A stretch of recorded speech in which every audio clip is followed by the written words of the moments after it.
हाँ, तो पापा की परी और मम्मी के मगरमच्छ कैसे हो? आशा करता हूँ अच्छे ही होंगे। तो आज हम लोग फिर से मौजूद हैं एक नई क्लास के साथ, जिसमें वर्ण विचार के बारे में पढ़ना है। हमने आपको पहले ही बताया था कि अगला क्लास जो है हमारा चलेगा वो किसके बारे में चलेगा? तो वो जो रहेगा वर्ण के बारे में रहेगा। किसके बारे में रहेगा? तो वर्ण के बारे में रहेगा, ठीक है? तो इसमें हम लोग सबसे पहले समझेंगे कि वर्ण क्या होता है, वर्ण कितने प्रकार के होते हैं, ठीक है? तो जैसे देखिए मेरा यहाँ पे पहला पॉइंट लिखा हुआ है, क्या चीज़? वर्ण, ठीक है। और इससे पहले जिसने 2 वीडियो नहीं देखा है, क्या भाषा और लिपि का, वो पहले जाके देख के आइए, ठीक है, नहीं तो बहुत मार मारेंगे। इसमें समझ में नहीं आएगा फिर हमको बोलोगे नहीं, ठीक है। ऐसे समझ में आ जाएगा, तेरा भाई पढ़ा रहा है ना, इसमें चिंता करने की कोई ज़रूरत नहीं है, ठीक है। देखो यहाँ पे सबसे पहले हमने क्या लिखा है, वर्ण क्या है, ठीक है। तो सबसे पहले हम लोग वर्ण की परिभाषा बचपन से ही क्या करते हैं, याद करते आए हैं कि जिसका खंड या टुकड़ा नहीं किया जाए, ठीक है, वर्ण उस मूलध्वनि को कहते हैं जिसका खंड या टुकड़ा नहीं किया जाए, उसे क्या कहेंगे? वर्ण कहेंगे, ठीक है। तो अब ये चलने वाला नहीं है, चल सकता है बट थोड़ा गजीब नहीं लगता है, ठीक है, कि छोटका जो परिभाषा याद की वही करके रखेंगे, ठीक है। थोड़ा अलग करिए, क्या करिए? थोड़ा अलग करिए। तो इसमें परिभाषा में देखिए हम लिखेंगे कि मुख से निकलने वाली, क्या लिखेंगे परिभाषा? मुख से निकलने वाली सभी सार्थक ध्वनि को वर्ण कहते हैं। अब देखो यहाँ पे परिभाषा के हिसाब से अगर देखा जाए तो हम लोग जो बचपन में याद किए थे वो भी सही था और ये भी सही है, कोई गलत नहीं है। जैसे हमने वर्ण का परिभाषा में लिखा कि मुख से निकलने वाली सभी सार्थक ध्वनि को क्या कहेंगे? वर्ण कहेंगे। सार्थक ध्वनि का मतलब होता है कि हम वैसा चीज़ बोलें जो पूरा तरह से क्या हो, कुछ बन के निकले, ठीक है। जैसे आला बेले बेला, ठीक है, क्या बोल दिए कुछ पता नहीं चला, ठीक है। तो ये सब नहीं चलेगा, आपको कुछ ऐसे वाक्य बोलना है जिसमें उसमें क्या हो, कुछ ना कुछ सार्थक चीज़ निकले। जब सार्थक चीज़ निकल जाएगा तब जाके जो है हम लोग उसको क्या करेंगे? उसे वर्ण कहेंगे। जैसे अगर हम लिखते हैं ओ आ, ठीक है, हर्षई दीर्घई, तो ये सब क्या एक प्रकार का वर्ण है, ठीक है। और वर्ण की टोटल संख्या अगर हम बात करें तो ये वर्ण जो है ना, वर्ण के वर्ण के नहीं वर्ण की संख्या जो टोटल कितनी होती है? 52 होती है। अगर इसे याद नहीं रख सकते हो तो आप इसको याद रखना कि जो है ना, ये इंग्लिश का क्या होता है? सीधे 2 गुना होता है। ऐसे तो इंग्लिश में कितने होते हैं लेटर? सर सब दिन से पढ़ते तो आ रहे हैं लेकिन आज तक गिने नहीं हैं, बका गिन, ठीक है। नहीं गिनोगे तो फिर दिक्कत हो जाएगा। तो 26 होता है लेटर इंग्लिश में, ठीक है। ABCD का कितना लेटर होता है? 26 लेटर होता है, तो उसका ठीक दुगुना होता है, ठीक है। कितना? 52 होता है। इसमें भी कुछ मूल वर्ण आते हैं, ठीक है। आपसे पूछेगा कि मूल वर्णों की संख्या क्या है? मूल वर्णों की संख्या क्या है? तो मूल वर्ण की संख्या अगर आप बात करिएगा तो आपको टोटल मूल वर्ण में आपको 44 याद रखना है। कितना याद रखना है? 44 याद रखना है कि मूल वर्ण कितना होगा, तो टोटल 44 होगा, ठीक है। एक सबसे ज़्यादा हाईलाइटेड क्वेश्चन होता है कि बताइए वर्णों के समूह को क्या कहते हैं? तो आपको याद रखना है कि वर्णों के समूह को क्या कहते हैं। ये क्वेश्चन बहुत बार बिहार बोर्ड ने पूछा है, तो आपको याद रखना है वर्णों के समूह को जो है वर्णमाला कहते हैं। क्या कहते हैं? वर्णमाला कहते हैं। ऐसे ये दोनों एक साथ लिखाएगा। वर्णों के समूह को क्या कहेंगे? वर्णमाला कहेंगे, ठीक है। तो ये हो गया हमारा वर्ण का परिभाषा, जिसमें बताया हमने कि मुख से निकलने वाली सभी सार्थक ध्वनि को वर्ण कहते हैं। वर्ण की टोटल संख्या कितनी होती है? 52 होती है, जो कि इंग्लिश का क्या होता है? सीधा दोगुना होता है। इसके अलावा हमने बताया कि मूल वर्ण की संख्या जो है टोटल 44 होती है, और वर्णों के समूह को हम लोग क्या कहेंगे? वर्णमाला कहेंगे, ठीक है। अब हम समझेंगे वर्ण के प्रकार के बारे में। किसके बारे में? वर्ण के प्रकार के बारे में, जिसमें हमें समझना है किसके बारे में? तो वर्ण के प्रकार के बारे में, जिसमें उच्चारण के आधार पर हमें समझना है। किसके बारे में? उच्चारण उच्चारण के आधार पर वर्ण के प्रकार। कभी कभी क्वेश्चन खड़े पूछता है कि बताइए उच्चारण के आधार पर वर्ण कितने प्रकार के होते हैं। ठीक है, तो आपको याद रखना है कि उच्चारण के आधार पर वर्ण जो है मुख्य रूप से 2 प्रकार के होते हैं। कितने प्रकार के होते हैं? 2 प्रकार के होते हैं। कितने प्रकार के? 2 प्रकार के, जिसमें पहला क्या होता है? स्वर वर्ण, सबको पता है। दूसरा क्या होता है? व्यंजन वर्ण। सर इससे पहले पता तो था कि स्वर वर्ण और व्यंजन वर्ण होते हैं, लेकिन किसके आधार पर होता है ये पता नहीं था। तो एक चीज़ नया मिला। क्या चीज़? उच्चारण के आधार पर वर्ण कितने प्रकार के? 2 प्रकार के। ठीक है, अब हम लोग समझते हैं। जैसे पहला है क्या चीज़? स्वर वर्ण। पहला क्या है हमारे लिए? पहला है स्वर वर्ण। स्वर वर्ण। अब देखिए, सबसे पहले यहाँ पे आपको स्वर वर्ण की परिभाषा याद होनी चाहिए। आप लोग छोटे क्लास में भी याद किए हो वर्ण का परिभाषा। क्या चीज़? तो वैसा वर्ण जिसके उच्चारण में किसी दूसरे वर्ण की सहायता न ली जाए तो उसे क्या कहेंगे? स्वर वर्ण कहेंगे। ये सब था कौन सा? छोटा वाला क्लास में। जब यहाँ सीखने के लिए आए तो कुछ ना कुछ क्या होगा? नया मिलेगा। तो इसका परिभाषा में हम लोग लिख सकते हैं कि जिनके उच्चारण में क्या चीज़ लिखेंगे? जिनके उच्चारण में अत्यंत कम समय लगता हो उसे स्वर वर्ण कहते हैं। यानी यहाँ पे आपको समझना है कि जिसके उच्चारण में जो है ना बहुत ही कम समय लगे उसे क्या कहेंगे? स्वर वर्ण कहेंगे। जैसे अगर हम बात करें अ, आ, हर्षई, दीर्घई, हर्षऊ, दुर्गऊ, री, ए, ऐ, ओ, औ। ठीक है, तो ये सब क्या है? इत्यादि मार दीजिए। 1 2 3 4 5 6 7 8 9 10 11 हो तो क्या इत्यादि क्या मारोगे? टोटल इतना ही होता है। ठीक है, कितना इत्यादि इत्यादि करते रहेंगे। समझ रहे हो? तो ये सब देखो, जब भी आप ये सब वाक्य बोलोगे ना तो ये सब में बहुत ही कम समय लगता है। जैसे अ आ इ उ हर्ष उ दीर्घ। ठीक है, क्या बोल के निकल गए कुछ पता ही नहीं चला। ठीक है, खुद से बोलिए। ये रहा अ, ये रहा आ, ये हर्षई, दीर्घई, हर्षऊ, दुर्गऊ, री, ए, ऐ, ओ, औ। ठीक है, तो इस प्रकार से ये हो गया क्या चीज़? स्वर वर्ण का परिभाषा। क्या चीज़? तो जिसके उच्चारण में अत्यंत ही कम समय लगे उसे क्या कहेंगे? स्वर वर्ण कहेंगे। जैसे पूछेगा तो जैसे में आ, हर्षई, दीर्घई, हर्षऊ, दुर्गऊ, री, ए, ऐ, ओ, औ। ठीक है, आपको पूछेगा कि इसकी संख्या कितनी होती है? इसकी संख्या कितनी होती है, या आपको पूछ सकता है कि स्वर वर्ण की संख्या कितनी होती है। तो आपको हमेशा याद रखना है कि स्वर वर्ण की संख्या कितनी होती है? तो 11 होती है। कितनी होती है? 11 होती है। स्वर वर्ण की संख्या 11 होती है। ठीक है, आगे स्वर वर्ण के प्रकार क्या समझना है?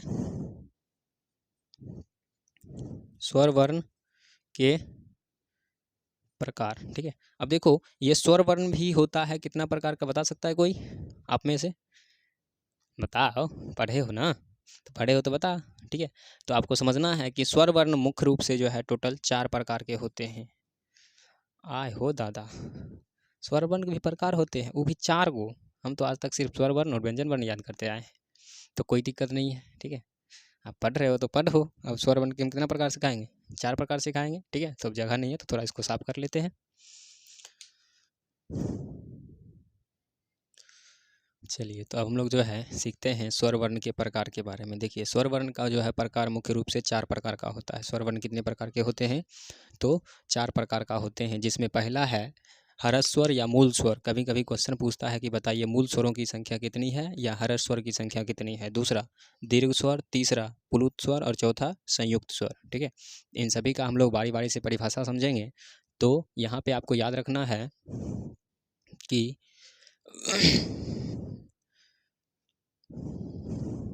इसका परिभाषा में लिखोगे स्वर वर्ण का है ना, हाँ, वैसा वर्ण, वैसा स्वर वर्ण लिखो, ज़्यादा बेटर लगेगा। वैसा स्वर वर्ण जिसके उच्चारण में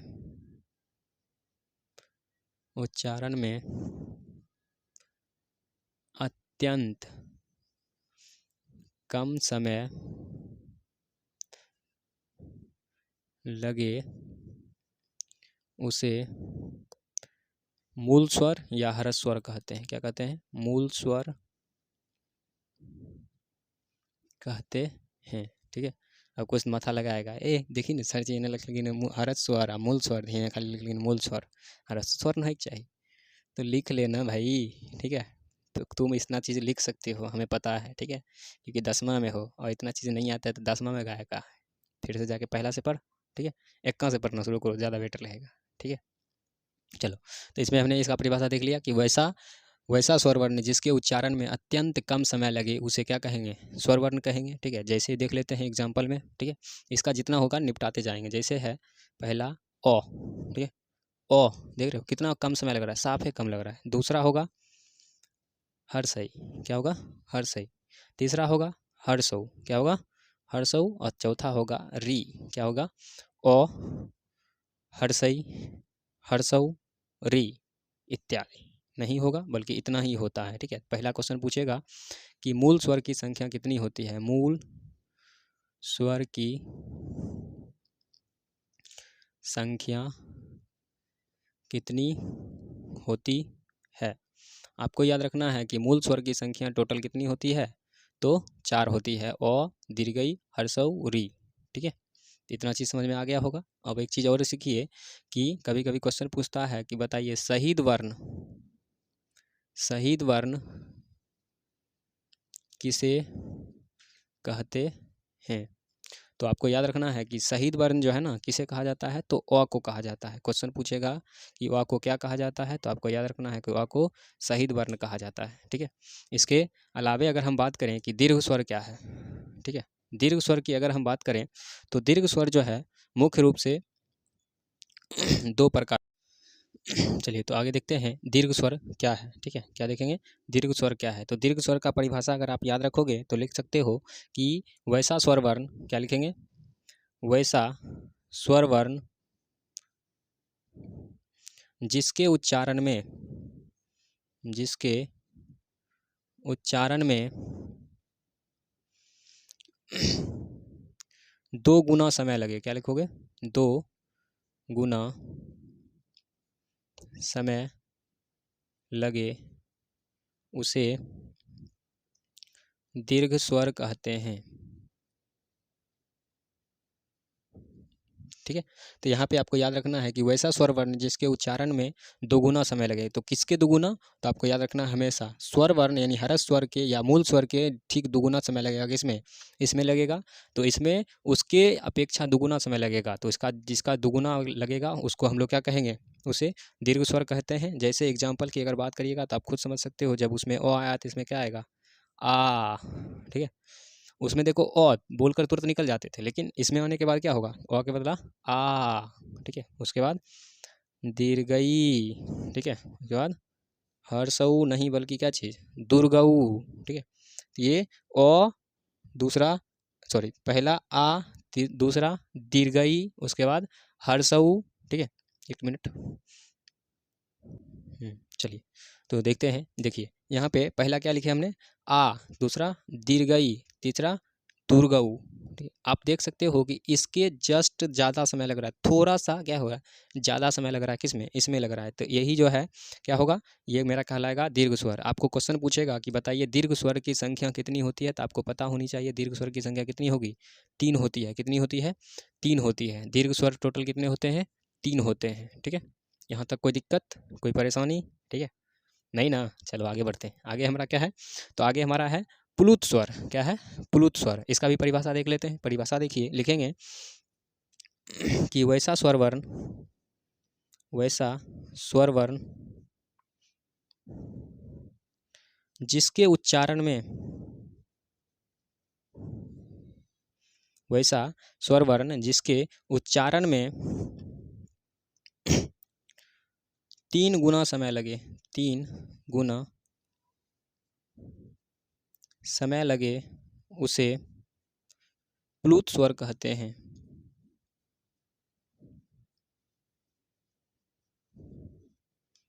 प्लुत स्वर कहते हैं। वैसा स्वर वर्ण जिसके उच्चारण में 3 गुना समय लगे उसे क्या कहेंगे, प्लुत स्वर कहेंगे, ठीक है। जैसे कि अगर बात करिएगा, अब हमको पहले आपको बता दे रहे हैं कि कुछ टीचर ऐसे होते हैं जो आपको प्लुत स्वर के बारे में जानकारी नहीं देंगे, ठीक है। नहीं देंगे तो इसका मतलब ये नहीं कि वो टीचर गलत पढ़ा रहा है, ठीक है, वो भी सही पढ़ा रहे हैं, इसको जल्दी कोई नहीं पढ़ाना चाहते हैं, क्योंकि इसमें ज़्यादा ना ज़्यादा आपको क्वेश्चन पूछता नहीं है। आपको स्वर वर्ण का 3 प्रकार पढ़ाया जाएगा, लेकिन आपको हम पढ़ा रहे हैं कितना, 4 प्रकार पढ़ा रहे हैं, क्योंकि आप हमसे पढ़ रहे हो, कुछ ना कुछ नया तो देखने को मिलेगा, है ना।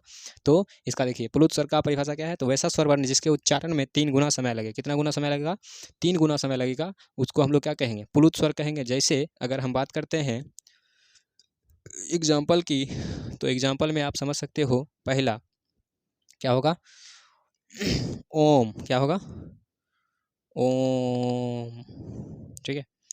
इसका एग्जाम्पल एक ही होता है, ठीक है। जैसे हम लोग उच्चारण करते हैं कि ओम नमः शिवाय बोलते हैं, तो आपको पता है कि ओम एक बार बोल के निकल गए, वैसा थोड़ी होता है, उसको बोला जाता है आराम से ओम, ठीक है। मतलब जितना समय ये लिया उससे थोड़ा ज़्यादा ये लेगा और उससे थोड़ा सा ज़्यादा ये लेगा, ठीक है। तो इस प्रकार से हमने क्या किया, इसका तीनों परिभाषा देख लिया। लास्ट बचा कौन, संयुक्त स्वर, ठीक है। तो संयुक्त स्वर का भी परिभाषा देखेंगे, मेरे ख्याल से आपको यहाँ दिखाई नहीं देगा, क्योंकि हम परिभाषा लिखेंगे तो थोड़ा नीचे चला जाएगा, तो यहाँ से दिखेगा नहीं, ऐसे लिख देते हैं, ठीक है, कोई दिक्कत नहीं है। लिखेंगे, जो स्वर 2 वर्णों के मेल से वैसा स्वर वर्ण, परिभाषा लिख देते हैं, लिखिएगा, वैसा स्वर वर्ण जो 2 वर्णों के मेल से बने हो उसे संयुक्त स्वर कहते हैं। क्या कहते हैं, संयुक्त स्वर कहते हैं।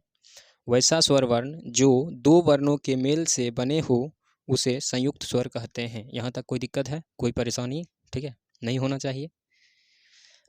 अब इसका एग्जाम्पल की बात करते हैं, तो इसमें हमेशा आपको 2 स्वर दिखेगा, ठीक है। जैसे इसमें से कभी कभी क्वेश्चन पूछ भी लिया जाता है, तो इसका जितना भी एग्जाम्पल है हम आपको लिखा देंगे। जैसे पहला है कि ओ या आ, देखो ओ या आ में जब कहती है हर्षई और दीर्घई, हर्षई या दीर्घई बनता मिलता है, तब ये बनता है ए। क्या बनता है, ए, ठीक है। दूसरा